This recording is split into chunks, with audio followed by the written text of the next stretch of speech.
how you work with your hatred. Ma'am, hatred is what I would say that keep the key in your hand of the car. So that means doesn't mean that you don't share your car with somebody. Somebody can write anything about me. I would not at all get anxious and provoked and start doing as what he or she wants, because that is the win for him and lose for me. If your life was a movie, what it would be like in the Bollywood industry till now? It's like something like not the movie story, but something like Bajigar, to keep on failing but still achieving the outcome. Very good morning. My name is Kashish, and today it's the first episode of Not Everything is a Lie. Today we have Mr. Kush Mehrotra with us, who's an IOT genius. Hi sir, very good morning. Hi ma'am, good morning. So sir, I hope the day is going really well for you. Yeah, absolutely well. Monday started with a hectic schedule, traffic for 2 hours, and I'm here. Yeah. Okay, so that's pretty much great. So sir, I just wanted to have a really good conversation with you about what was your journey being an IOT genius. Kashish, I would started much more pre to being a IOT genius as from where I am, from where I belong, and what is exactly Kush and Mehrotra both. So I have been brought up in a very learned and a very educated family, where I could see almost everybody being a chartered accountant or a lawyer. So I belong from a commerce background. I've seen my forefathers discussing about laws, and if I go to the history of great grandfathers, Hakam Rai Mehrotra being one of the top 5 or 10 chartered accountants of India. Those days, CA body was also not formed. It was like a grand diploma in accounting before the independence. So I belong from a very learned family. So there where I believe I am blessed in. Whereas in the journey, then I have my uncle as chartered accountant. I have my real brother as chartered accountant. And then he's a lawyer also. So everybody was into legality. Everybody was into accounting standards, policy making, and a lot into getting into the practicing mode of certain of the opening companies like Mehrotra and Mehrotra Company, doing filing up the income tax cases. A lot of these all jargons were there in my entire family. But I had an inclination towards technology, and I believed that technology would be the next era. That I started in 96, 97 only, when I was in class 8th, and I started coding in C, C++ and Java.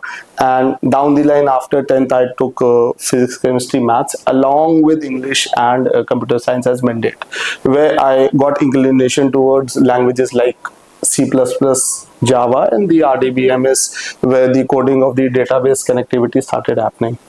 Post to that, I moved from Kanpur to Delhi. I started my academics in BCA. So I pursued Bachelor of Computer Application, followed by MCA.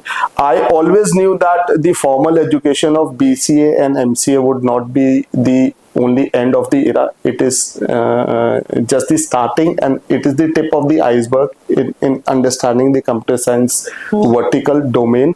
And the technology is changing every weekend, every month, every quarter, every year. So while pursuing education, pursuing different institutions in terms of the corporates, I kept on learning, unlearning and relearning.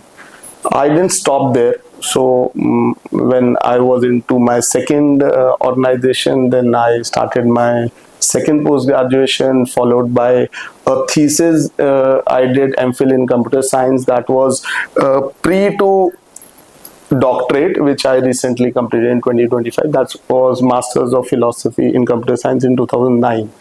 And also got a privilege to qualify a University of Cambridge English Scholar paper in 2009.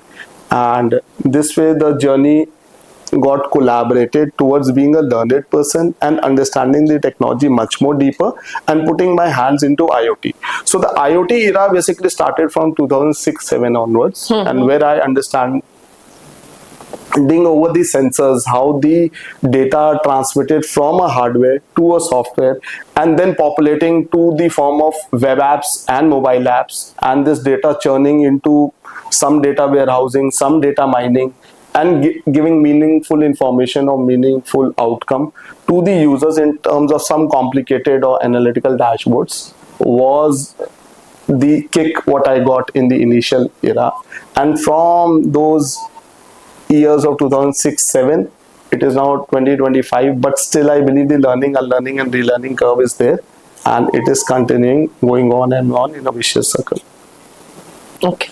So, sir, as you told me about your journey, that was pretty much nice. And when was actually you realized, because as you told me that you're belonging from family of CAs and lawyers, so there's certain called IOT calling, when it's like I'm also an engineer, right? And I have been in this engineering industry also, and as I worked in automotive, so my calling was in automotive, that I realized in a certain period of time. So when was your calling for IOT? Ma'am, by 2009, I had been a triple postgraduate. I was in my second organization, and then I got selected. I gave an entrance for certificate in entrepreneurship management, which is a certification from IIT Delhi. I was lucky enough to crack a rank in India, so there were 30 seats. But yes, I would also discuss a bit of my failures. I was preparing for IAS. I gave IAS entrances. I couldn't qualify. But I qualified in IIT on a rank 2, so I landed up in IIT Delhi, and where there was another very particular or a peculiar course which I joined, that was IPRS, again from a certified intellectual property rights and services, certified exceptional professional from IIT Delhi. So these two certifications, or the entrepreneurship management, inclined me more towards the aspect of the legality and the logical outcomes of the IoT. Whereas I was into IoT, and then I joined a Singapore-based company where I had to procure some of the sensors from China, and that is where the merging of that era of procurement of the products from China, which was the requirement of the hour, understanding those hardwares, running those hardwares on our own platform, converting into the meaningful outcome for the Indian market, and evolvement happened. So if you actually ask me, 2009-10 was the era where the evolvement of IoT happened. I went deep into AIDC, that's the automatic identification and data capturing components, and I started working on the RFID integrated solutions. So RFID integrated solution means that if you want to automate a library, I had a solution for RFID integrated library management and security system. So, sir, what were the challenges that you faced while breaking into tech and IoT space? So the challenges, as I mentioned, while I was pursuing BCA and MCA, so those were the traditional engineering degrees from the start, and till the time I did the subjects of, again, C, C++, Java. In Java there was J2SE, J2E, J2ME, that is Java 2 Standard Edition, Enterprise Edition, Mobile Edition. But the market was much more ahead in terms of the languages. So what was being taught and what was being implemented in the market, that had a gap. So while getting to the job, if we started doing coding, so the coding was in some other higher language and we had to cope up. This is a regular phenomena in the technology industry. So the degrees what we attain are for your confidence and for making your base strong in understanding the languages or the logics of the languages. But the time you get into the IoT sensor industry, you get into the procurement of the hardware components, you get into the integration of the hardware components with the software components, the level of implementation and the level of understanding of what you have read is entirely different, or maybe a slightly different, where you have to cope up. So this was the biggest challenge at the era. But belonging from an attitude of never giving up, I kept on coping up in the industry, kept on learning, kept on evolving and kept on unlearning and relearning, because the previous method, the previous languages, you have to unlearn and relearn the new languages. Uh, Excelling from one application to the other, the domains, the verticals, the requirement elicitations in the market changed. Let's say expertising in AIDC, automatic identification and data capturing components. In the earlier days, there was a great requirement elicitation in the market, Indian market, to automate the libraries. Gradually, the market from the MENA region came to India, that's the Middle East and North Africa, where people saw that the jewelries are also being automated. So RFID based jewelry tracking system came into consideration. Then we saw the hypermarket coming in recently after 2015. Before to the hypermarket, the market of consuming and having a lot of inventory came into consideration in India. So RFID based inventory management system, asset tracking system. So these were the different type of verticals where the RFID tags went from maybe low frequency to the high frequency, to ultra high frequency, to active frequency. So evolvement, understanding of the projects in the degrees while you study is okay. The high frequency tags of 13.56 megahertz are being used, but once you evolve in the market, you find that you need to read a tag from 500 meters away. So you work on 2.4 gigahertz, you work on different frequencies, different readers, different tags, and different applications and different domains. So the evolvement of AI happened then further, which evolved the entire AIDC industry. The fleet management, the transportation, which we term as now the vehicle location tracking devices, also evolved with the new standards coming in as AIS 140, Automotive Indian Standards, and Bureau of Indian Standard 16833. So all these bureaucratic complexities evolving from state to state, all these technological complexities evolving from language to different domains, different verticals, and then the requirement not only of the B2G, the actual requirement of the customer from B2B to the B2C to the end customer also evolved like anything.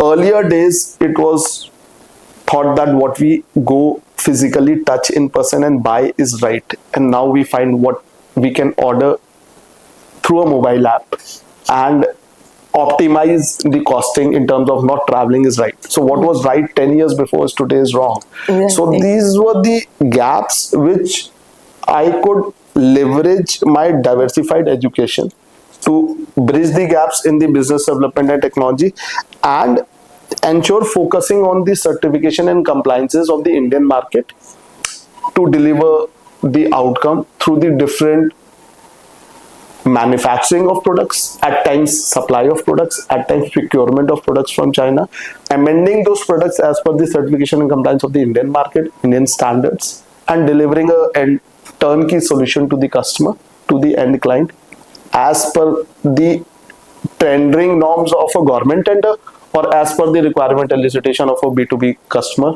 or an end client. So I would say bigger challenges se zyada, it were more of small challenges and connecting the dots as per the requirement, which I faced while breaking into the tech and IoT space. So as you have been, working in this segment, there is this question that came up to my mind, because a lot of entrepreneurs talk about their financial conditions, like we struggled a lot in the early days and something. What was your experience? Because people have separate segment for like I struggled, it was like I have 10 rupees in my pocket, I started working in this segment. So ma'am, I got your point. I'll come to directly in the focus area what you want to drive out of the question. First of all, ma'am, I'm not an entrepreneur. In IIT Delhi, terminology was taught to us, also captivated and focused on this terminology as we are entrepreneurs. So entrepreneurs are those people who believe in themselves and who believe in the early stage of the inclusive growth, that they'll turn up into a senior management professional or a top management professional, and would be into the leadership role in the various institutions or organizations they get hired, or they contribute to those organizations, and ensure to deliver as per the requirement, as per the vision mission of the organization, of the entrepreneur. So more or less, the skeleton becomes of an employee, but the heart is of an entrepreneur. So the terminology as entrepreneur comes into consideration. And any entrepreneur has a much tougher and a wider responsibility than an entrepreneur, because at times he has to act as an entrepreneur, at times as an entrepreneur, as an employee. It's a very difficult situation, difficult role, but opting of that role makes an organization run.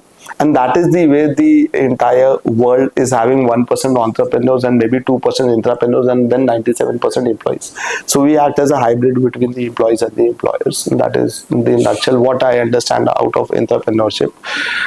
For becoming an entrepreneur, you can't afford to be non-educated, you can't afford to be non-learned, you can't afford to be not on toes on what is happening in the market. So that is very, very much mandate. You have to be daily updated. You have to be telling the smart solutions to the entrepreneur and to the employees, and a lot of dependency upon your decision making and your findings as well as your suggestions do a great negative or a positive impact in the structure. So it becomes more responsible position, rather than saying I'm a top management professional or I'm on a leadership role.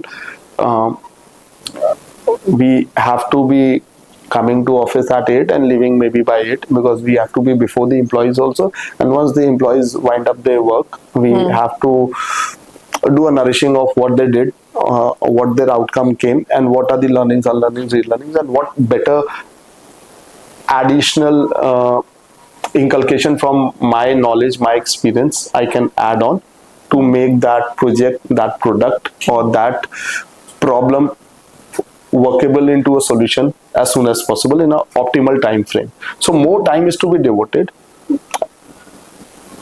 And what more to say on that?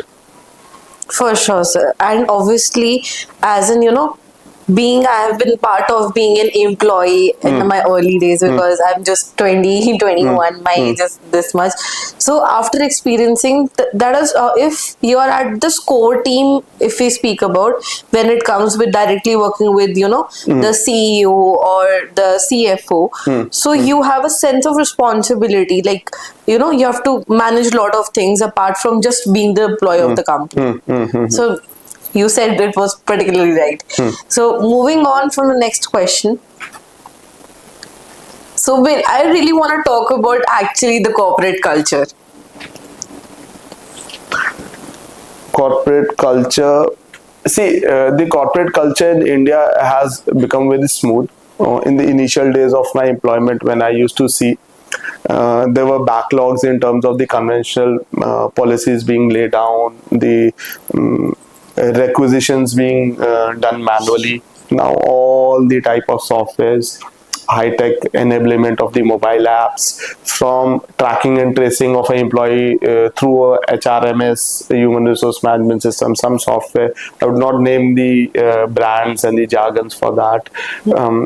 Ensuring your SCM, supply chain management, ensuring your tracking of each of the every consignment, ensuring your tracking of the assets, inventories, reconciliation of the accounting, putting up the bills. So everything has become automated, which is the best part of 2025 or the era, maybe in last 10 years. The evolvement pre 2015 and post 2015, I would say it was like semi manual to manual to manual to semi manual to semi automated to automated.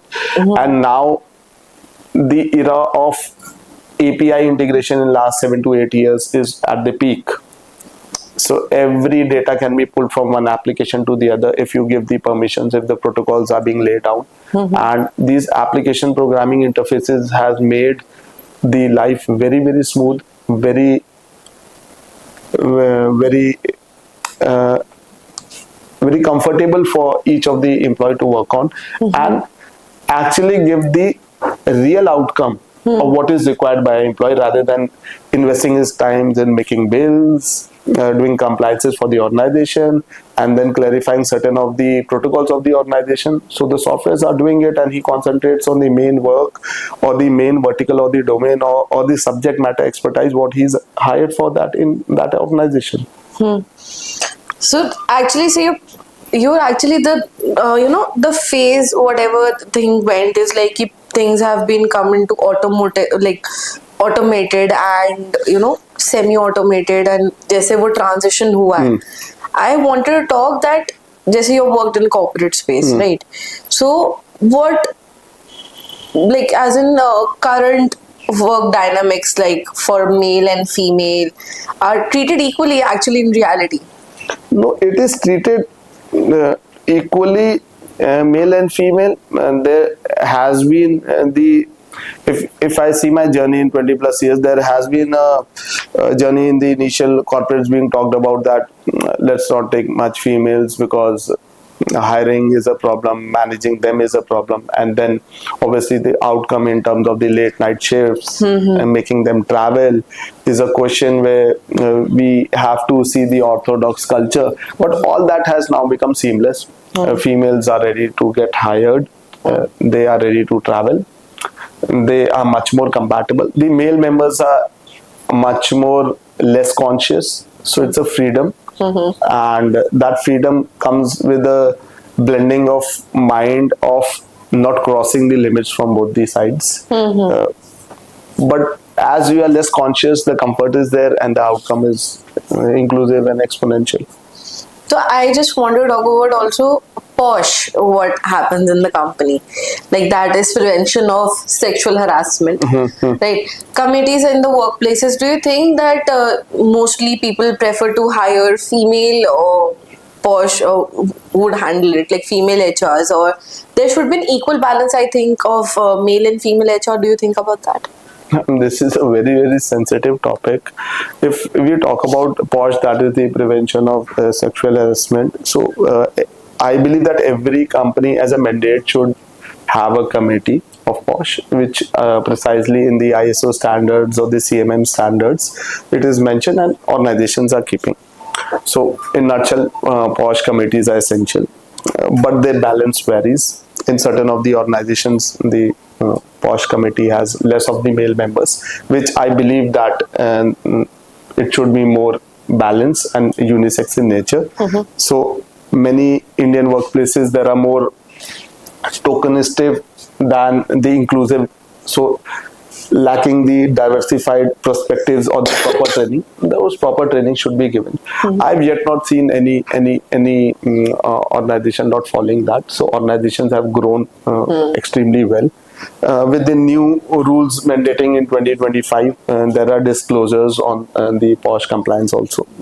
So organizations are having the internal complaint committees for the transparency, and it requires at least half the committee to be women and half the committee to be male. That is what I believe. And if something adverse happens, if a complaint is done by a male or female, then the outcome in terms of hearing him or her out should be done by the opposite gender, so that he or she has a comfort zone in the listening mode. Because sometimes I believe the same gender goes biased and the opposite gender supports. So I would say if that balance is there, there should be absolutely no problem.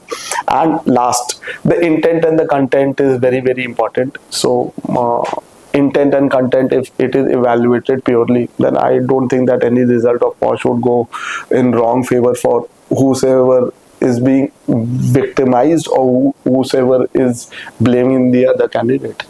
So sir, as I can I have seen a lot of in companies when like female makes a false complaint. Like I've heard little bit personal cases that sometimes, like it's rarely. Ma'am, I would say that these are the very emphasizing sensitive points, but boundaries should be non-negotiable in the professional settings. Let's say if you have a colleague and that colleague is comfortable to chat with you in the night, it is perfect, but those boundaries have to be captivated and has to be non-negotiable in the professional settings. It has to be described as a SOP formally and informally, and it has to be followed. And last thing, from whether it's a male or female, no is a no. So where the boundary is being crossed, if one gender says no, it should be followed by the other person. So unless an essential professional or personal friendship outside the work is established, then the SOP should be followed. Okay. And this would respect the mental health of the individual, of the group, or the team of the members. It would promote a healthy culture within the project, within the product, within the entire environment, aligning all the protocols, SOPs of the POSH principles. I would emphasize captivated, crystal clear guidelines to build trust and focus on collaboration without ambiguity for setting up the professional relationships and outcomes of that. Okay. So, sir, as being in the higher authorities, so is actually, what do you think about micromanagement? Like, can it destroy an employee's creative potential also? Kashish, I agree to it 100% almost. Micromanagement is detrimental in innovative fields like IoT. It stifles the autonomy and the innovation. If you see the studies in 24-25 also, it kills creativity. It lowers the morale of the L1, L2, L3 resource. So we have to bifurcate the resources in terms of the salary and the designation. That is the way. The 100% flat structure in the market has yet not come. Maybe it would arrive in another decade, or maybe it takes more than that time. Because once, if a junior software engineer gives a suggestion, we think that he is a L1 resource and his suggestion is taken lightly. But yes, if we do micromanagement, it kills the creativity, it lowers the morale, it surely undervalues that specific candidate and the employee, and which is a very miserable situation at this tech savvy environment also. In my experience, at times it erodes the mental peace. It also leads to evolve more into the iteration rate of the employees, leading to burnout at times. So effective leadership should trust teams, should allow them doing micromanagement, set the goals, offers guidance, let them fail, let them learn, let them unlearn, let them relearn, provide bird view alignment, provide them guidance, allow creativity to flourish. Creativity won't come without failures. And in R&D projects, or where we are doing IoT innovative projects, where autonomy would lead to the breakthroughs in any type of AIDC, RFID or IoT integration, the effective leadership would allow the creativity to flourish. So that is the benchmark, what I would say has to be the minimum for ensuring your innovation to be at the peak of the team. So as you have worked as in workspaces, so as कभी आपके साथ ऐसा हुआ है कि like you feel like कि मैं वैसे बहुत सारे, जैसे I have conversation with my lot of corporate colleagues, they're saying कि after working at 11 p.m. and every the corporate time stress and all. Yeah. See, corporate stress, especially in the fast-paced IoT, is there. Because you're on multiple platforms. You're on calls, you're on emails, you're on WhatsApp. It's apart from non-IoT background also you're there. Then you're on 5 to 10 mobile apps of different projects where you align with the customer and customer, or maybe the top management professionals of that clientele or customer. Then you're into the web apps also. So if you see, you are into nth number of platforms at the same point of time within a time frame of 8 to 10 to 12 hours, from morning 9 to evening 9. So it's mandate to lead to a burnout. It would happen. Corporate stress would be there. But yes, if you plan well, and again I go to the basics of my entrepreneurship management, that planning, organizing, staffing, directing, controlling, coordination, these has been the principles or the functions of management. So I again repeat: planning, organizing, staffing, directing, controlling, coordination. But one is the hidden function of management, that is the delegation. If you are able to delegate very well, then your micromanagement, as the previous discussion we had, would minimize, and the corporate stress would automatically minimize, because the resources what you're having, they would be able to do their work themselves, realizing the responsibility, and you would be doing the horizontal management of maybe 9 to 10 to 12 functions in a day, and let your team do the vertical management. So the corporate stress management, I would bifurcate into two parts: horizontal management and vertical management. But if you don't delegate and try to do vertical management yourself, so you'll land up only doing 2 to 3 functions rather than 9 to 10 functions. Building resilience via the mindfulness and workload management, delegating non-essential tasks has been the key, but delegating the essential task to the right resource is also the key. किसको क्या काम देना है, किससे क्या काम कराना है, this is very essential. I at times seek support from my mentors, from my peers, from my juniors too, maintaining the work-life balance by disconnecting for certain hours.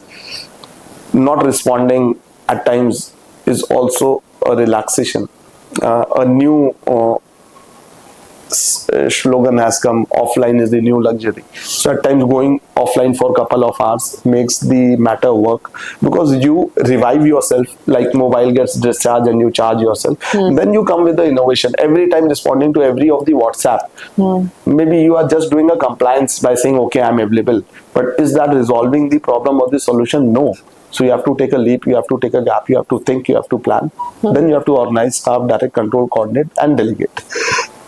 Focusing on the psychological safety and the organizational interventions, and requesting for flexi hours for your teammates, and convincing the management that flexi hours should be given, makes the matter work much more better.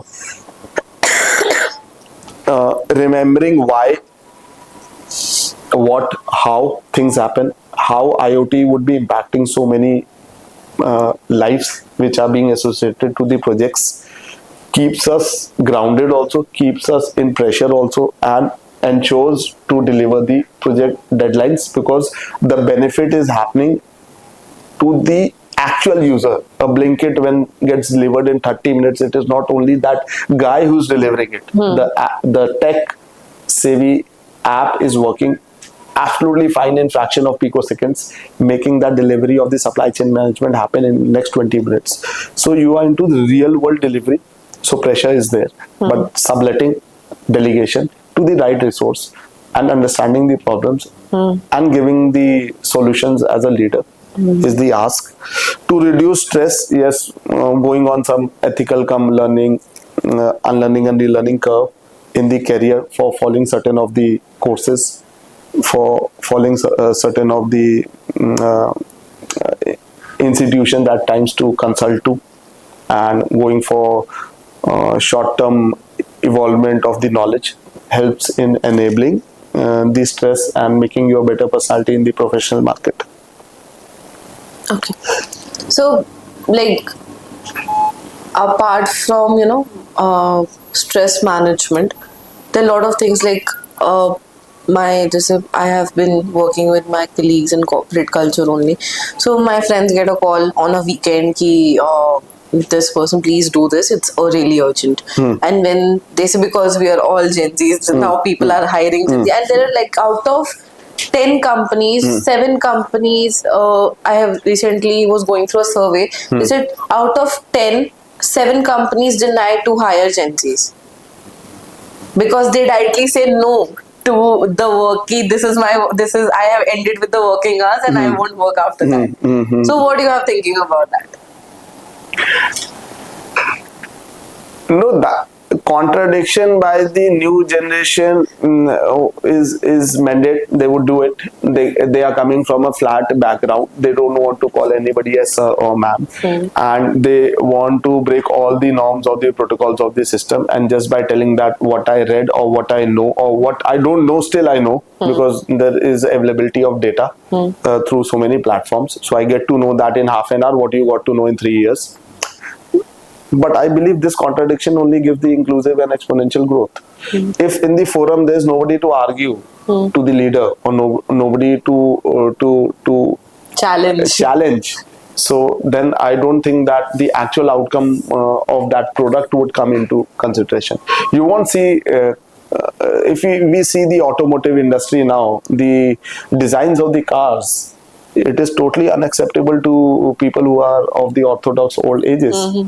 But those cars are being driven, and seeing the era from the ICE vehicles or the petrol vehicles to the EV, it's changing the complete dynamics. So we accept it or not, we have to, in fact, be on the same pace or same level of innovation with the youngsters. So I believe the acceptability best from our end would make the institution for where we are working for or the project where we are working for much more fruitful, and contradicting would only put his morale down. And nowadays the male or female, they resign like anything. So that part will not be able to stop, the iteration rate would not stop. So acceptability of our culture more has to be done by us rather than them. So it's like I'll say 60-40 ratio. We have to accept them more rather than they have to accept us more. So Yeah, please. okay, so when things doesn't go as planned, so how do you cope up mentally, especially when it is an external world accepting quick success? Kashish, I have been following certain T principles, and it evolved from 4 T principle to 5 to 10 to 15. So, and these I made it as a pillar of my inclusive career, and which has stabilized me in terms of the critical conditions, adverse management, or also doing the crisis management at times. The top first T, I keep it as truthness. To whomsoever I deal with, I have to be true personally or professionally. So what is in my heart, what is in my mind and soul, it has to be on the table. So I believe that words are a garment of thoughts, and whatever I speak comes from some of my subconscious or conscious mind, and what I spell it out, then that I do, or what I do, that I spell it out. So truthness is the first principle. Second is, I believe that teamwork, without teamwork you cannot flourish, you cannot win any activity, you cannot attain the outcome in the optimal time frame. Alone I can maybe write a book, but if a book is to be written in 3 months, I'll end up writing in 3 years. Why I'm giving an example, I am working on a book, my own book, The Focus, The Rise of IOT, from last 4 years. I've almost worked on, I've touched 80 plus chapters, but still I'm not able to complete it because I'm doing it alone. So maybe if a team was doing it along with me, I would have delivered it. So teamwork is very, very important. Truthness and teamwork would surely give the third T principle as transparency. Without transparency, you cannot function. If you have to do wrong also, you have to be transparent. If you have to do right also, you have to be transparent. Yes, the fourth principle comes as technology. The base of everything today, banking, supply chain management, agriculture, anything, management of ACs, lights, IoT sensors, everything is technology. And for me, technology is IoT. Time limit, the 50. You do everything fabulous, but you do it in a year and the requirement is in a month. So you fail. The client says you are not, your TAT is not that turnaround time, the time limit. 6T is the transformation.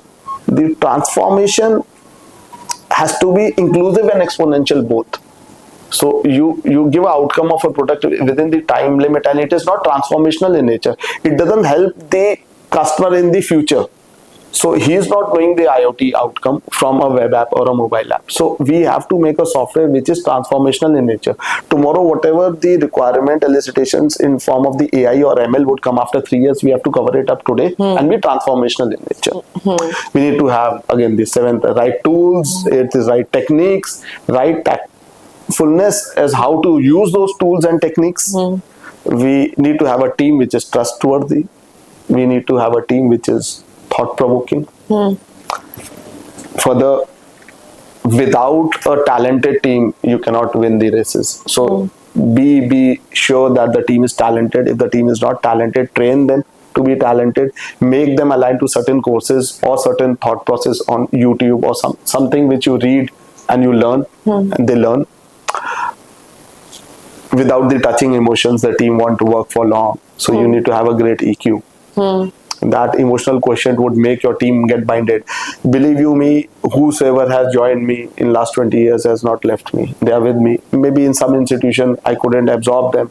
They are in some other institution, but I am in touch with them. They are in touch with me. Apart from that, we have to be tenacious. So tenacious, I here refer that we have to be persistent and determined despite whatever level of we keep on failing. It's like we keep on failing, we still keep on doing. We keep on failing, we keep on doing. So that leads to the outcome of a failure converting to success. So I believe failure and success has no definitions. You keep on failing, that becomes a success. So everybody fails. I failed so much, I can't tell you. It looks like the success in LinkedIn because LinkedIn doesn't have an article or maybe a column how many times you failed. I would request LinkedIn to have some of the article or portion where you can write how many times you failed. So I write, I failed in ND, I failed in IS, I failed here, I failed. I kept on failing. But then out of that failing, I evolved as a great professional human being in the IoT market. Last T I would term as the 15T, which would be the tender-hearted human being you have to be. So if you're not tender-hearted human being, you cannot actually make a product extremely efficient and effective. That elegance of the product, if you're not doing it by your tender-hearted soul, would never come. It would just be a product which is sold. But it's a fabulous product that only happens when you're tender-hearted and you have given your soul for it. So I believe that these 15T principles, this has not evolved in a day. It kept on evolving year to year, something I added, and then at times I'm able to spell out all, at times I'm able to spell out only 5T principle in some of the forums. But I believe that this has made me a complete composite professional and leading to make organizations grow, make companies grow, makes projects grow, and the team members grow in whatever problem finding statement I'm involved in to provide a IoT turnkey solution for that respective problem. So do you, sir, feel out of place when you belonging from a non-tech family? Like कभी आपने drop out करने का सोचा है, like कि you felt like I am not from this family, like this particular segment, when you have a separate background, like I have a background of business as well as a service segment, and you think I should get into this only. So when you just, as you told me that you were a part of CAs and lawyers family, so you ever thought of should I go out of place or thinking of drop out in between? The answer to this question is yes and no. Why I'll say no, I'll first cover the no part. Because always when I was in class 8th, 9th, I opted that I'll take science and I'll be blending with computer science.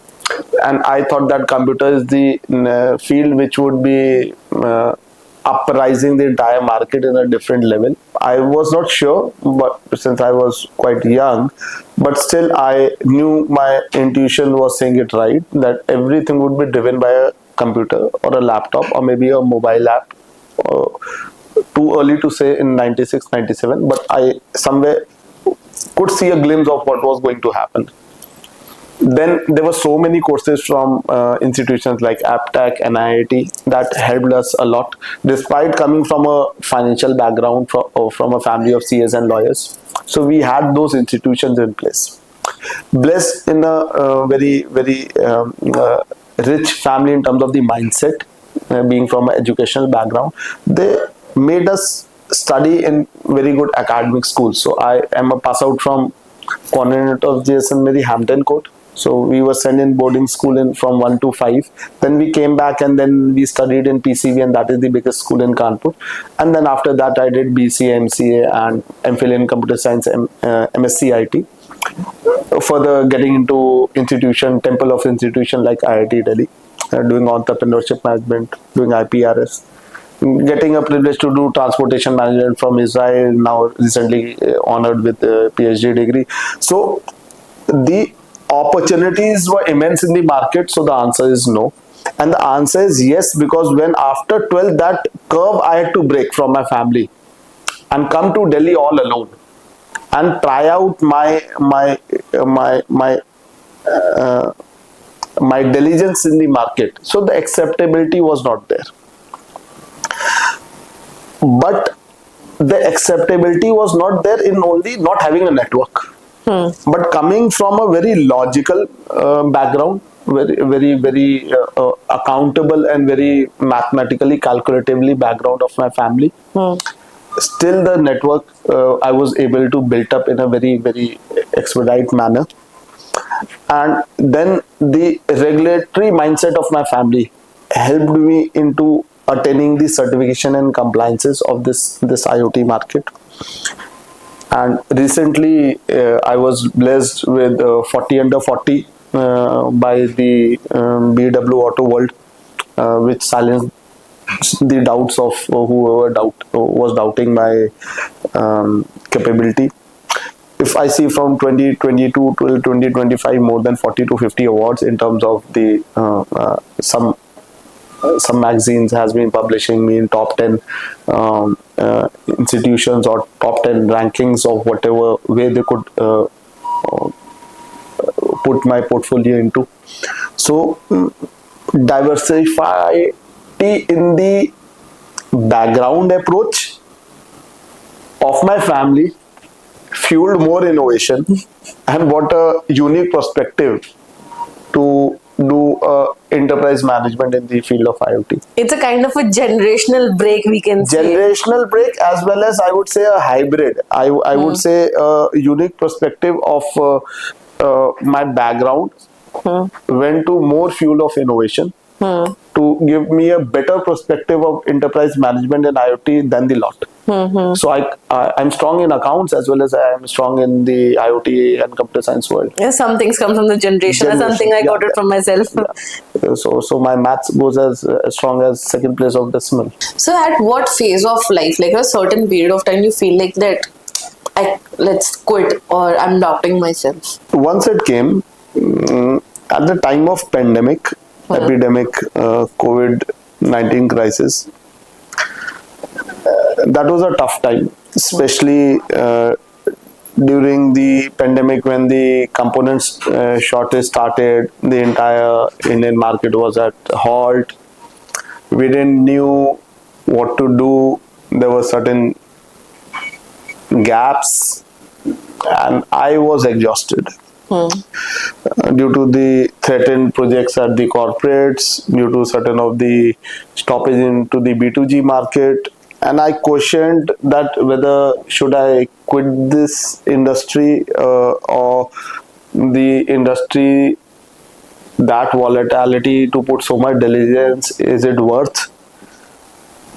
Doubts crept in after some failed tenders, some integration setbacks in large scale deployments.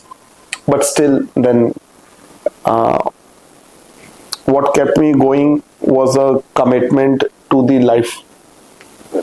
line and lifelong learning, evolving with trends for enhancing the IoT integration with some AI or ML tools, and pride in the impactful work which I had been doing in the past, and then evolving my profile into not only expanding from till tracking and tracing, entering the secure logistics market.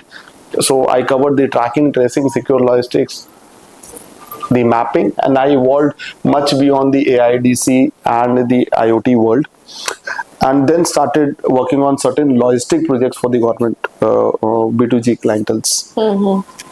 Obviously, endlessly the support from my mentors or the family members and my colleagues and my teammates has been there. Plus, certain of the recognitions started coming in, as I mentioned before also. Top 10 alumni leader from University of Cambridge in 2023. Then that reignited my drive, some CO award in 2022, 23, 24, BW 40 under 40 award by Nitin Gadkari ji.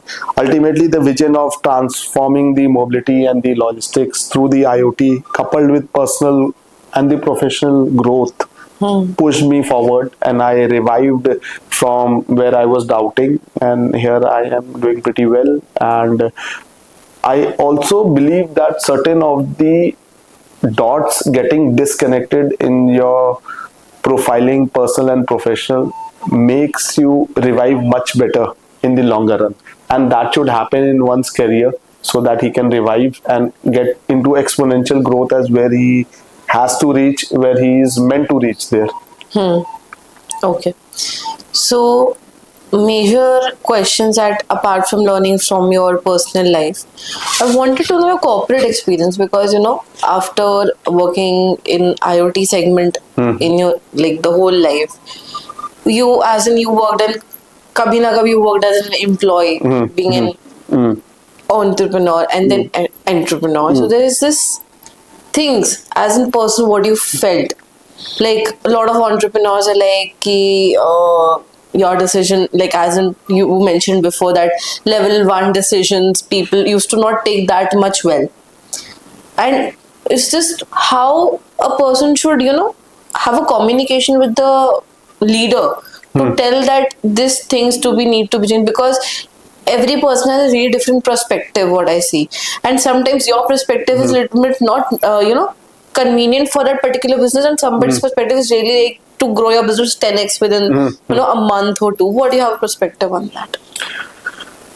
Kashish, I would say that first of all, the highest level of authority and the respect in the regard as mandate has to be should has and is essentially to be given to the entrepreneur. See, the businessman has put his heart, money, soul, everything for his venture.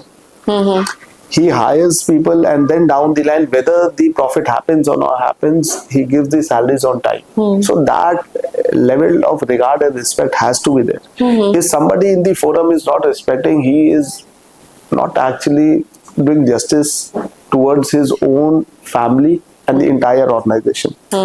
So what I would believe that the entrepreneur has that level of regard and respect to level of God, or level of a local guardian, for at least a fatherly figure for all the employees. Because once somebody says I have 1,000 employees, he is not serving 1,000, he is serving 5,000 people. So he is doing a great job for the nationality, for the entire ecosystem and cosmos. So certain times you have to convince the entrepreneur on some idea or innovation which you believe is much better than him.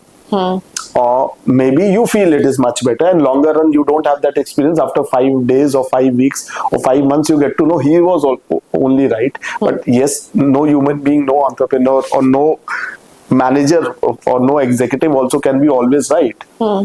So putting your perspective is the job for what he has hired you. So not putting your perspective is also not doing justice towards the money what you're being given for.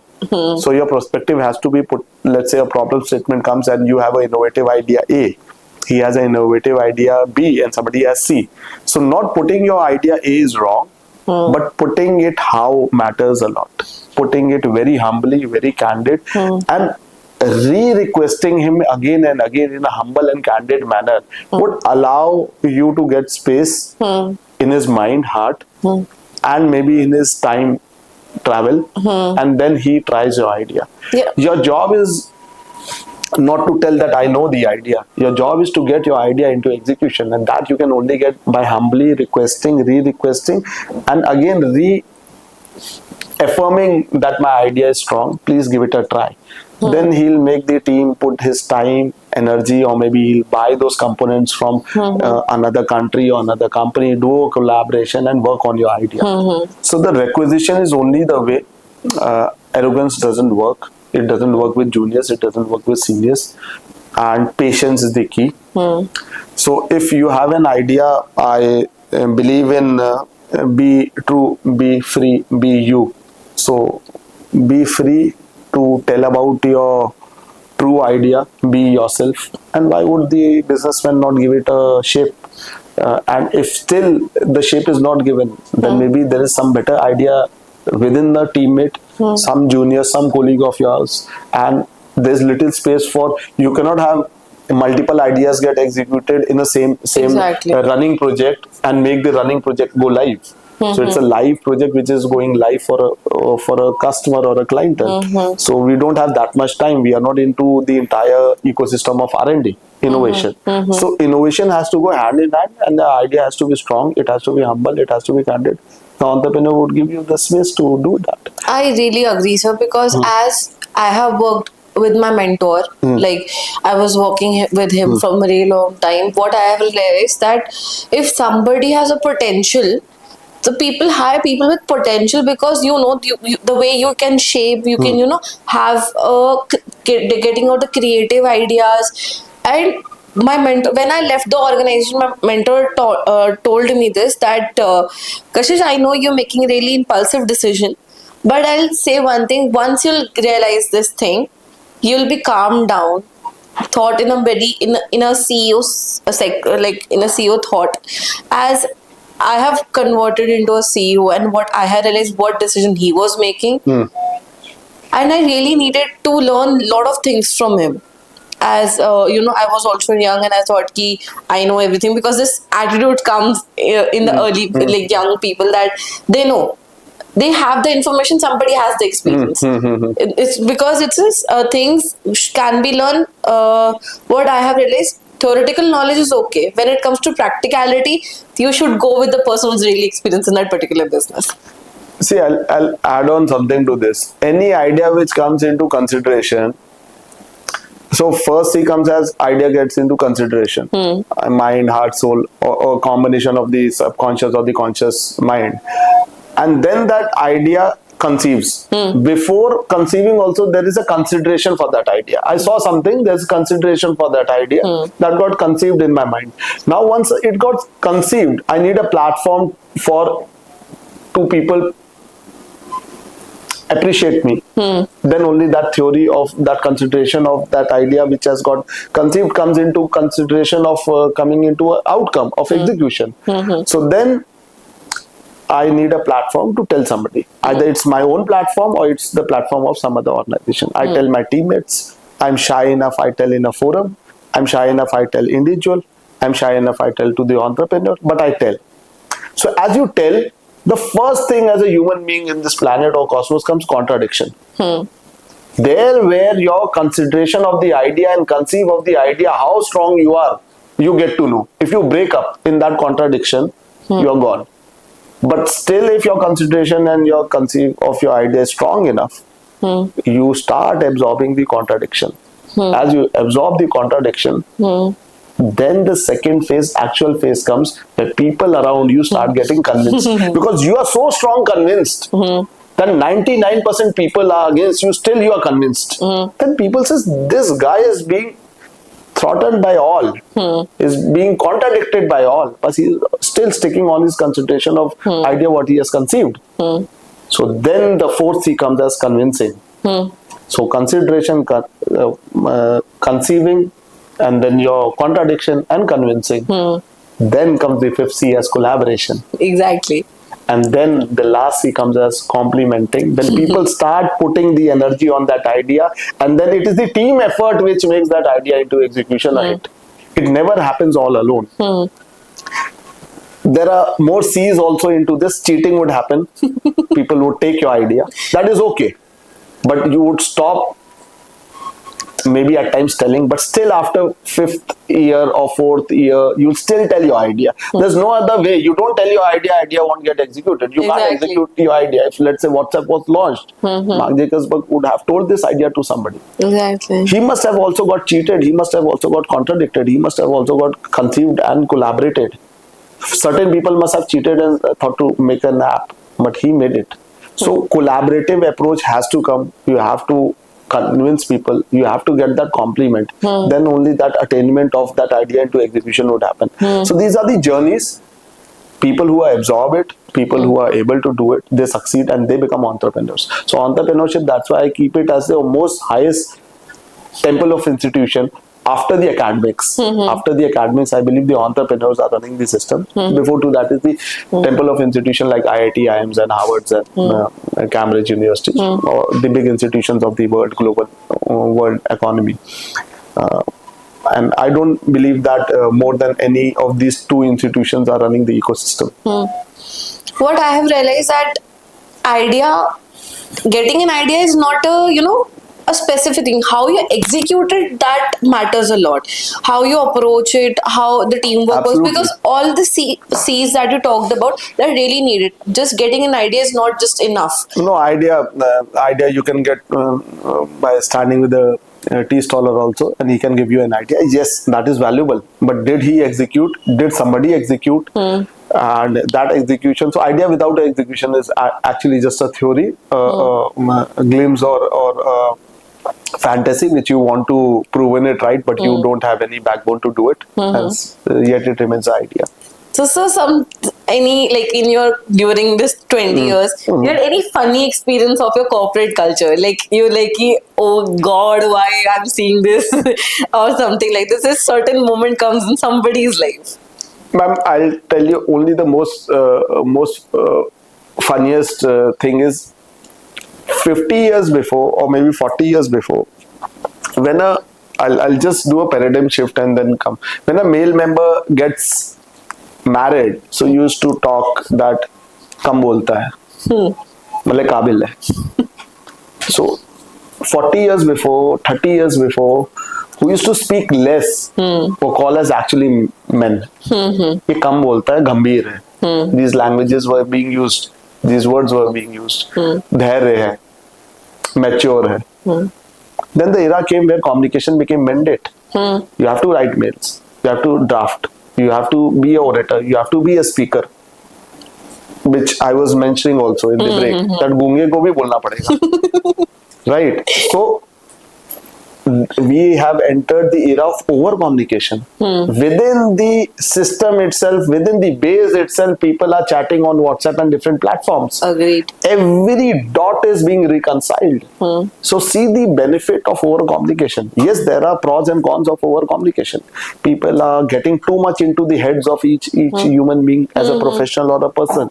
But think of every idea getting executed by 200 plus people and every thought process getting converted through a words, as I mentioned, a garment of thoughts, and converting to some chat on WhatsApp or LinkedIn or so many platforms, and that line is being read by every of the person. So how many liners in a day we read? So we are actually sinking the mind more. So I believe over communication has made the world much better in evolving in technology, in innovation, and yes, more stressful as we discussed. So those are the cons of over communication. But what was literacy 40 years before, today's is illiteracy. If somebody doesn't speak, you won't hire him. Exactly. He or she, he has to be a good speaker or a good drafter or a good orator or some collaboration in terms of communication has to happen. Else that candidate cannot be hired in any of the hierarchy L1 to L6. So communication is also not the key. Over communication is the key, I would say, which people don't believe everybody is doing it. We are half the time on LinkedIn, half the time on Insta, half the time on Facebook, half the time on WhatsApp, half the time on emails, half the time on calls. So in 12 to 14 hours in a day, we are 8 hours on over communicating. And if over communication is just that with consciousness, with planning, As I mentioned, planning, organizing, staffing, directing, controlling, coordination, and proper delegation. You hit the bullseye, and you would succeed in whatever little you are doing or whatever big you are doing. And small is big. If you have to send somebody cake for his or her birthday, it has to reach on that dot right time when he It's or like she is 12 celebrating. a.m. So 12 a.m. No, if 7:30 p.m. he's maybe leaving his office, so his cake should be there at 7:15 so that he leaves office and he cuts the cake there in the office and then another cake in his home or her home. So that level of supply chain management, how it is coming due to over communication. It would have never happened 20 years before. There are apps who's doing it. You are returning a pizza 30 minutes, it's late. You are returning a blanket, it's 15 minutes late. So we are into this hyper era. Forget about minute. We are into the level of doing the Calculating the seconds also. fraction of picoseconds. The algorithms which we make, which we run, are running on cron jobs on fraction of picoseconds. Even seconds are bifurcated into so many parts. So that level of accuracy is ensuring a blanket or a Domino's getting delivered in 30 minutes. That 30 minutes is bifurcated, sliced into fraction of picoseconds to ensure every counter does their work. And the app ensures the pizza to be delivered at your home. Despite I would not discuss whether that is again a debatable topic, it is healthy or not. वो एक अलग chapter है. But the tech is delivering. That is, I come from the tech side. Yeah. So the tech is delivering. That is more important. Exactly. When they have said that this particular time base you'll getting your order, so it is like on a time and it is fraction into microseconds if I talk. Yeah. Okay. So, sir, as I was working with the previous organization, as I was telling you that I was working with the digital marketing agency only, and a really senior person in that organization recently wrote a post like approximately 6 days ago, and it came to my notice that I'll tell you the whole post. What was it? The first time I fired someone, it was just 15 days after they joined. It was a sales plus customer success hire. The interview went well, good profile, relevant background, confident answers, so I didn't overthink. For the first 5 days, I gave them my space, to settle in. People need time to adjust, right? They told me that they had their own sales database, new to the industry, and they could start fast. But after the first week, the things fell off. They started addressing me like a friend, but not hereditary bad. But there was a professional tone in the workplace for a reason, right?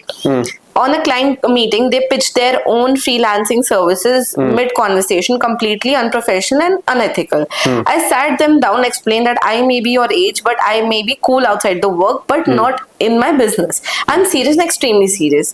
When it's work, when we have fun, it's fun. After I decided, I gave them a fair chance and watched them their performance. Task left incomplete. Email claimed to be sent but never were. Work procrastinated until it piled up. I considered giving them another 15 days, but then I asked myself that I already know this behavior is hurting my business, and I'm being a good leader for tolerating this. The answer was no, and keeping someone in the team hesitantly would have been injustice, not just to the business, but to the rest of my team hard work. So I made the call, and I learned something really important. Being leader, isn't it all about how long it can be? Can you avoid the tough call? It's all about making them, they need to be made. So, sir, if somebody is writing this kind of a post in a really big forum like LinkedIn, after having a really good followers, I would put it very, very straightforward to whosoever the gentleman or the lady is. God bless him or her for whatever they are doing. But one has to be very, very, very careful while preaching about somebody particularly and targeting that person, that human being on a professional platform. If I have some grievances towards my junior or some requisition towards my senior, there are formal templates made, methods made, protocols made to pursue them. Those are official email IDs. Exactly. So if I have some pursuits to be done, some gaps to be fulfilled, I would contact that individual, junior, senior, top management, senior management, entrepreneur through the mail or through the WhatsApp or in person. If I have the clarity to be still made available to the forum, then I would put the responsible team members in the loop who are allowed and who would understand as on what topic I'm talking to him or her, rather than create a chaos, putting the entire company in the CC. So I would not even think of putting all the email IDs into consideration while talking on a topic which is very sensitive and which has sensitized me and disturbed me. So I would not want to disturb everybody. Exactly. So not only this, people are putting such articles on LinkedIn. People who are putting articles on Glassdoor about the employers is absolutely rubbish. You serve an employer for 48 months. The employer does fabulous justice with you for 46 months. Maybe in last 2-3 months you are not performing. He yells at you and you put so wrong on the forums like Glassdoor. So depreciation of image for anybody, whether it's an employee or employer, is absolutely wrong, and it has to be done in the right forum. And it should not be depreciation of the image, it should be discussion on the topic for what you are fighting for. And with the right set of people, right mindset of the people who are involved in that project or the product evolvement, or maybe that circumstance or situation or that crisis management for that failure. So not at all acceptable by whosoever puts anything on LinkedIn. If you hire somebody, then you put on LinkedIn, you are appreciating that employee and your brand equity. By giving him a pat, okay, I've hired you, see, I'm appreciating you. The market knows, so your company becomes stronger. But once you are firing, that's why it is termed as pink slip. It has never termed as black or white slip. The reason is that only. It is a very sensitive issue towards an employee. Employee can sacking an employee can do a suicide. She can get into a depression. They can have a lot of after effects that human being would not be able to operate for next 12 to 24 months. So you have to do it in a very humble manner and a very thoughtful manner, and give him that ample time to absorb as what has happened and why it has happened. Maybe the COVID crisis came into consideration and the skin has to be left out and the fat has to be reduced. So in the company there was a saying when COVID pandemic came, reduce the fat and keep the skin. That means keep those mandate employees which are important and reduce the top management professionals or senior management professionals, reduce the fat. But that doesn't mean you you fire and then you put it on LinkedIn or forums like Insta or Facebook that we fired 30% employees. It's not an appreciable thing which has happened.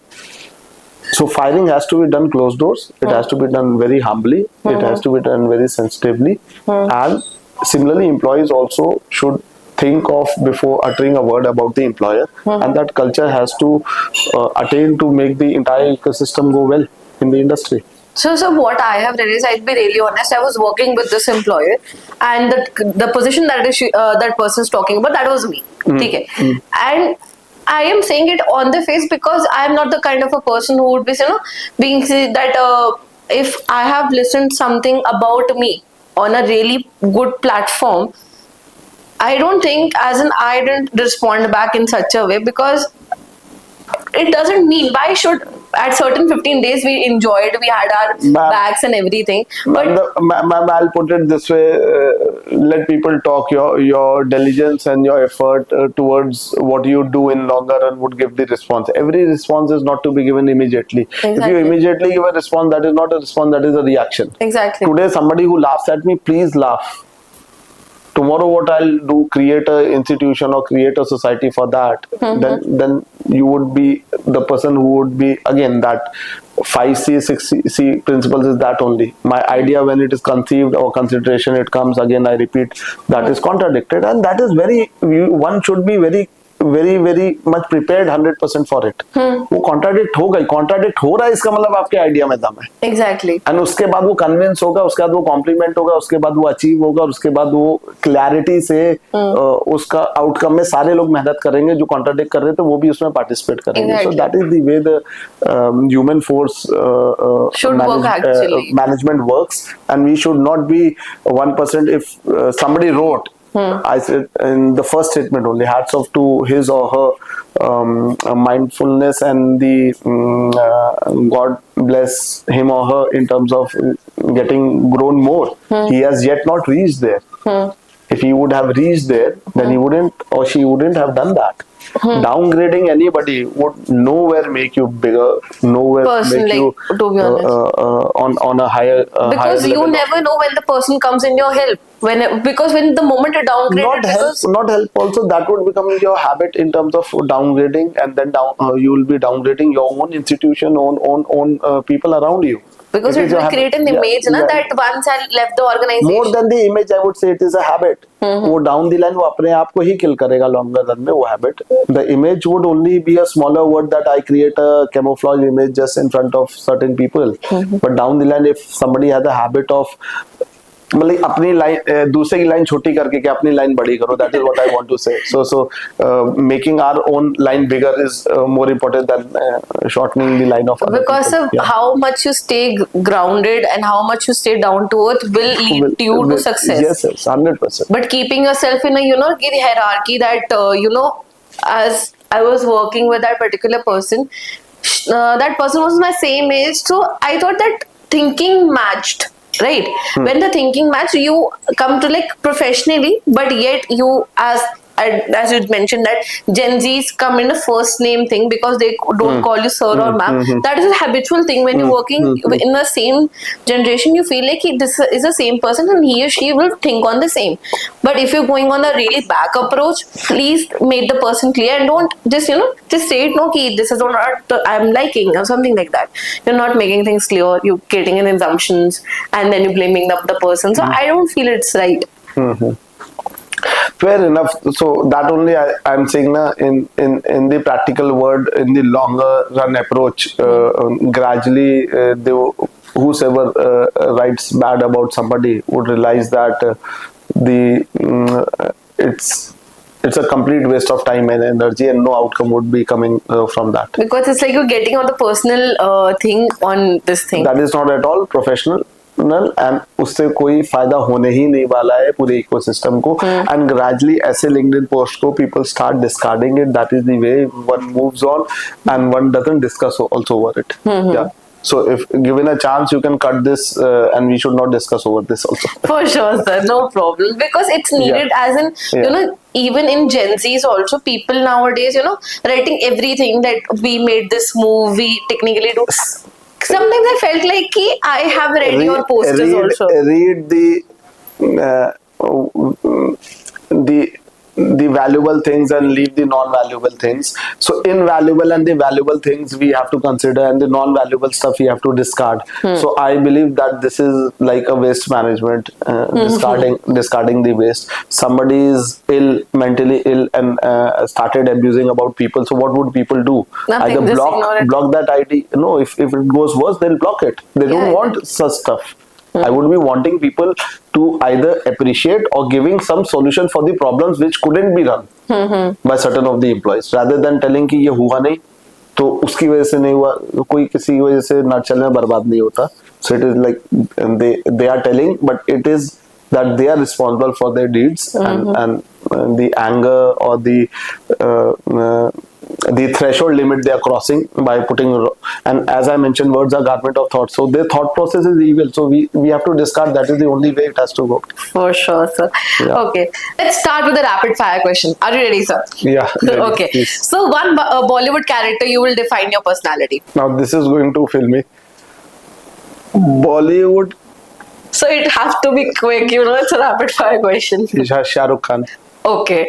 Acha, what if your life was a movie, what it would be? Like the name in the Bollywood industry till now. Very difficult to answer this. This is like something like not the movie story, but something like Bajigar, to keep on failing but still achieving the outcome. Okay. Engineering या जुगाड़? What works in real life? Engineering. जुगाड़ कभी काम नहीं करता. Longer run में engineering. Okay. One startup founder you secretly admire but rarely talks about it.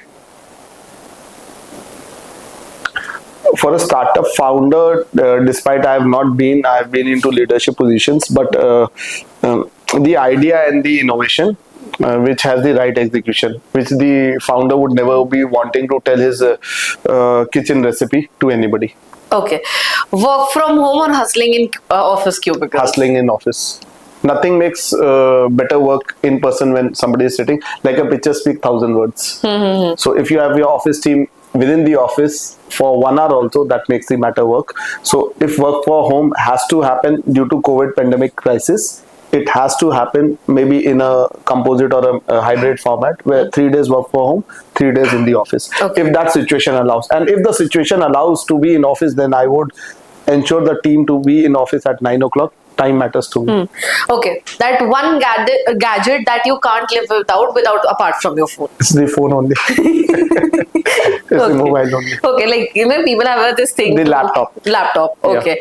Your guilty pleasure binge watch show that you can watch it anytime. Anytime I can watch cricket matches. I've been a cricketer in my younger days. So any old match I can watch. Anytime I can open YouTube and watch any type of match, cricket match. Okay, so your favorite actor, Mr. Shah Rukh Khan, was to play your role in a biopic. What scene should he nail perfectly? Obviously, this is again going too filmy because he would not get an opportunity to do that. He is getting older and older now, and I am that young. But a leadership role in an organization would be the best fit for him. Okay, so what is the weirdest work feedback you have ever received? Like weirdest. Okay. That Kush doesn't know how to work. But ऐसा क्यों? Because I am pretty much interested to know. ऐसा इसलिए कि rivalries went to that nth level that they are not able to like I believe I'm unstoppable. So that is where they have to say, okay, he just know how to wear coats and pants and he doesn't know how to work. I said, fair enough. So that day I ensured that I only wear coat and pants.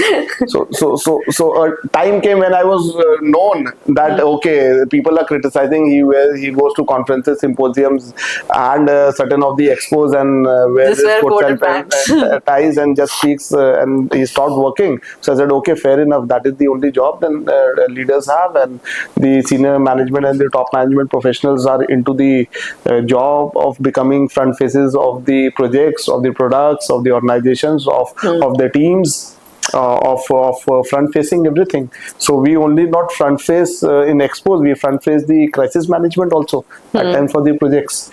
So that is the weirdest thing I heard. Kush doesn't know how to work. I said, okay, fair enough. Okay. So one line that if you put on a billboard, so please complete a line to yourself that IoT genius, but also, what you'll put it for your personality? Orator. Orator. Yeah. Why so? I believe that whatever is in my heart, whatever is in my mind, I can put it in certain type of words, communicate in some language. I know Hindi and English. I have never tried my hands on the third language, but if given a chance, I can go on learning maybe 8-10 languages more. For me, as I mentioned a couple of times in this entire discussion for half an hour plus, that words are garment of thoughts. So if you can't as a human being spell out your thoughts in whatever language, whatever vocabulary, whatever level of acumen you have, then you are not learned. अगर मैं अपनी सोच को, अपनी जहन को समझा नहीं सकता, तो इसका मतलब मेरी सोच भी ठीक नहीं है. तो मेरी अगर सोच ठीक है और मुझे वो बस समझाना आता है, तो मेरी बात ठीक है. ये इतनी प्यारी बात बोली ना सर आपने. Genuinely, because as a person, every person should feel the same. So at times when you yell, I also yell. I am short-tempered at times. So when you yell, your words are really slower and your mind is faster. Yeah. Your words has to be faster and your mind has to be slower, then you don't yell. तो जब आप अपनी बात को सहजता से समझाओगे तो उसको समझने वाले को समझ में आएगी, और उसी को समझाने को ही हम डेटा को इंटरप्रेट करके इंफॉर्मेशन को प्रोसेस करके नॉलेज को प्रोसेस करके vision mission and that is the way the goal happens. So everything starts from communication. So आपको कम्युनिकेट तो करना ही पड़ेगा. Word speaking up is a communication, writing is a communication, blogging is a communication. So many types of communications are there. So I believe that is the key. So there's this last question. Work or family? Work and then family.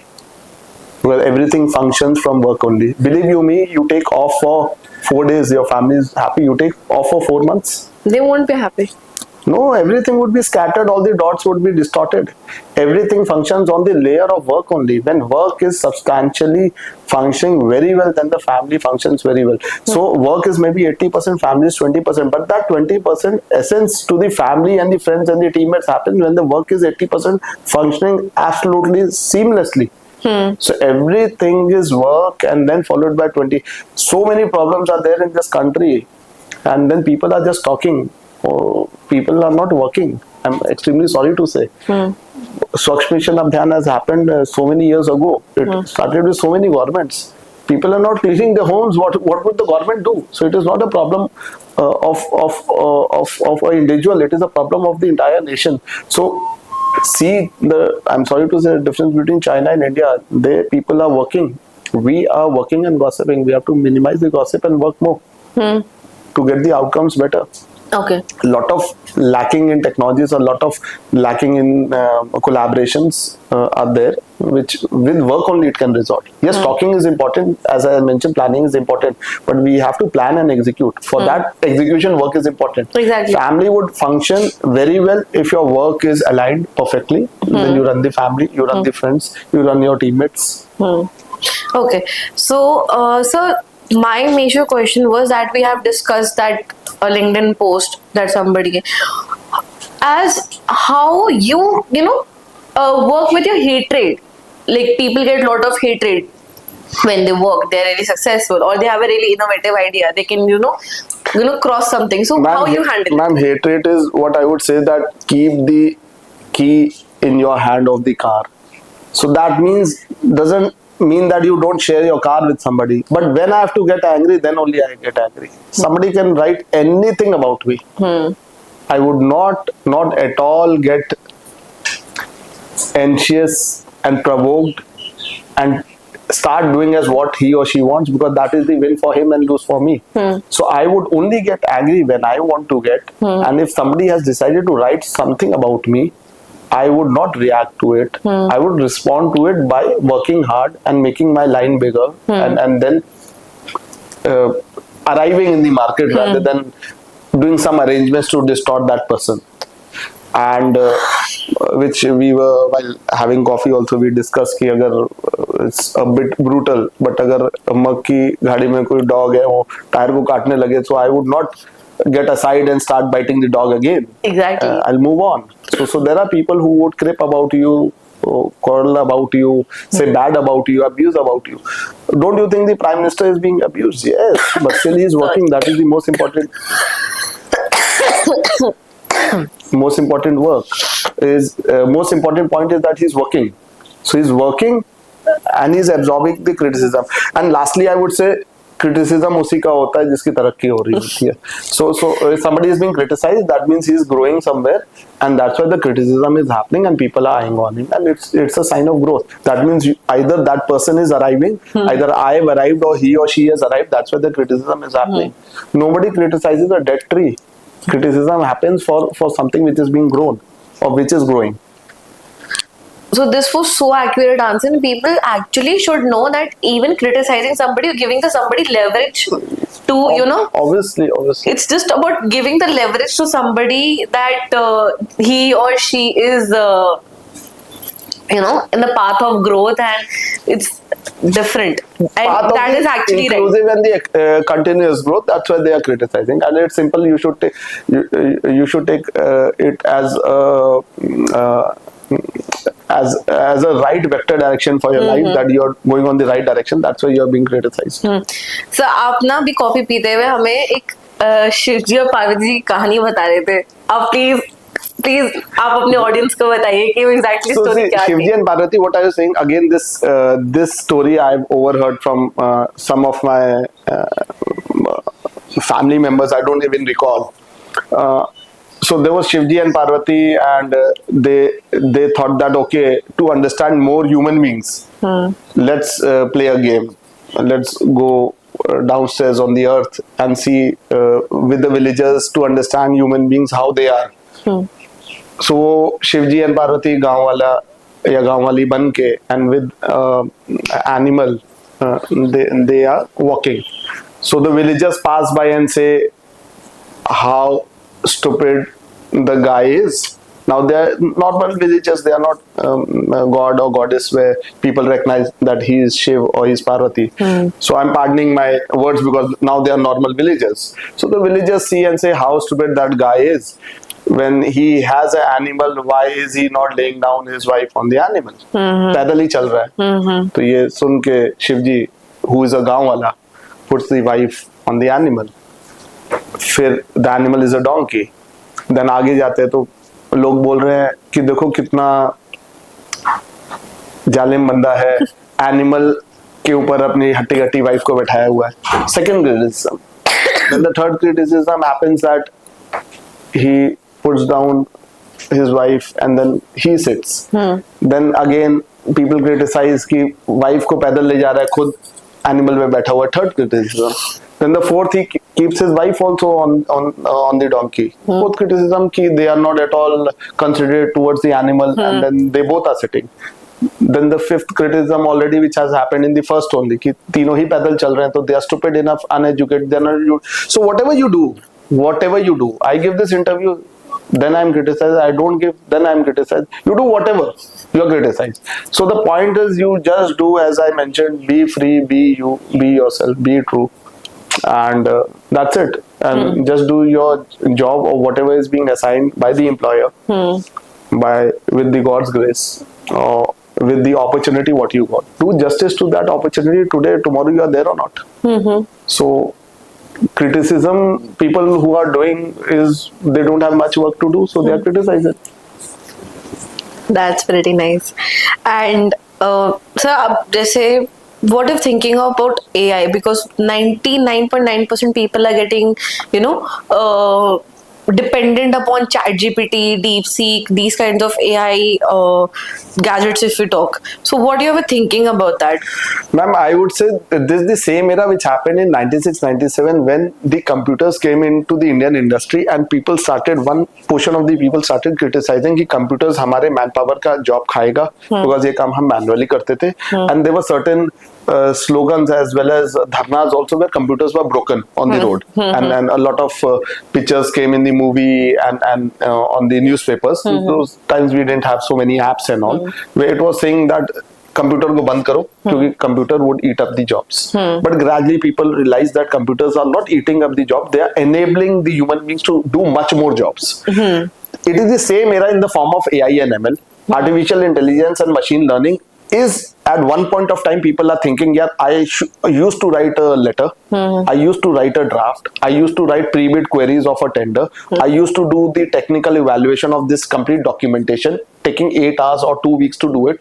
This AI ML job is being done by an app in 5 seconds and 5 minutes, and how come it is accurate? But I would say it is like saving that time, and then that intellectual executive can work on the specific, more analytical job rather than the monotonous job.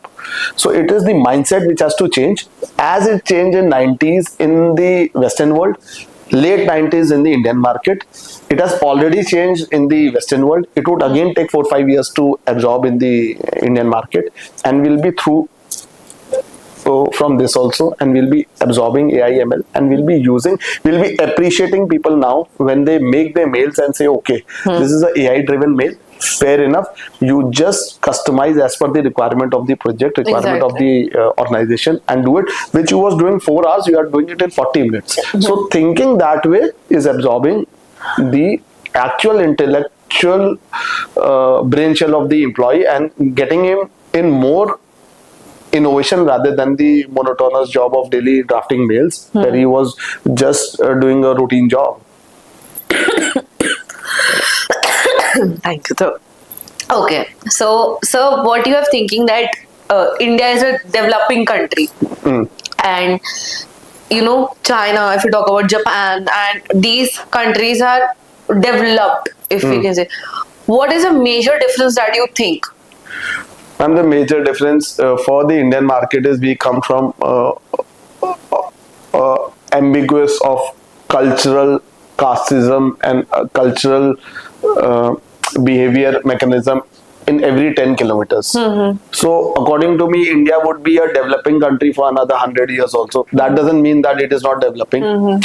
The hybrid culture enables us to give us the freedom of democracy in so many patterns, which ensures that we are taking care of all the caste, all the colors, all the thought processes. So that makes our progress a bit slow, but that makes it inclusive altogether. It's like a wider segment. Wider segment, yeah. So that's why we are the biggest democratic country of the world.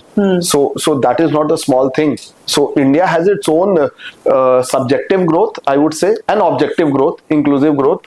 And we should not compare it with the China or the Japan or the US or the Russian market or the Israel or maybe the MENA region market. We are growing fabulously. Why I said it would be a developing country in next 100 years, because there's a section of people which are still in a traditional way. They want to live that way only, and for them that is the only growth. So that would always be villagers. Still there are a section of people in India who are villagers and they don't want to qualify and come into the urban market. So after 50 years still you'll find villages, so you'll say the India is not a developed country, and that is true, because we are not here to change the mindset of the people. We are here to develop the particular nation that we are living. So it would be developing and people would keep on evolving. And I would say that something which is developed is stagnant, which is developing is always progressive.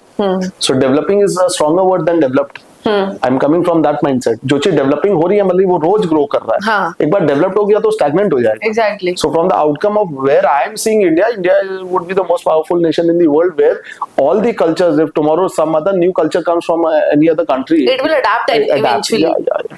So we are a hybrid approach towards adapting lot of colors, feathers, shades of grey, black and white. Yeah. So let's end this podcast. It was a really good conversation. What will be the message that you will to give to the IITians and people who are interested in technology? See, IITians and those people, I don't think need much of my messages. They are itself from the temple of institutions. But as a whole, since I got an opportunity here to interact, so I had a small two poem liners, which I recall from my inception of my career when I was very young in class 8-9. One is like, जीवन नहीं मरा करता है, so छिप छिप अश्रु बहाने वालों, मोती व्यर्थ लुटाने वालों, कुछ सपनों के मर जाने से जीवन नहीं मरा करता है. So this liner gives me a kick whenever I fail, whenever I am depressed, whenever I am downsized, whenever I am cornered, whenever I am criticized. That I would not fail next day again. If I am well enough, I awake. I would work to the best for those 24 hours, whatever I get, create an outcome to best of my ability. Second is the same poem but written in different lyrics or the words which are the garment of thoughts, that कोशिश करने वालों की कभी हार नहीं होती. So लहरों से डरकर नौका पार नहीं होती, कोशिश करने वालों की हार नहीं होती. नन्ही चींटी जब दाना लेकर चलती है, चढ़ती दीवारों पर 100 बार फिसलती है. मन का विश्वास रगों में साहस भरता है, चढ़कर गिरना गिरकर चढ़ना ना अखरता है. आखिर उसकी मेहनत बेकार नहीं होती, कोशिश करने वालों की हार नहीं होती. तो never stop trying. It is words by Mr. Kush Mehrotra. It was pleasure meeting you with you, sir. Thank you. Thank you, sir. Thank you.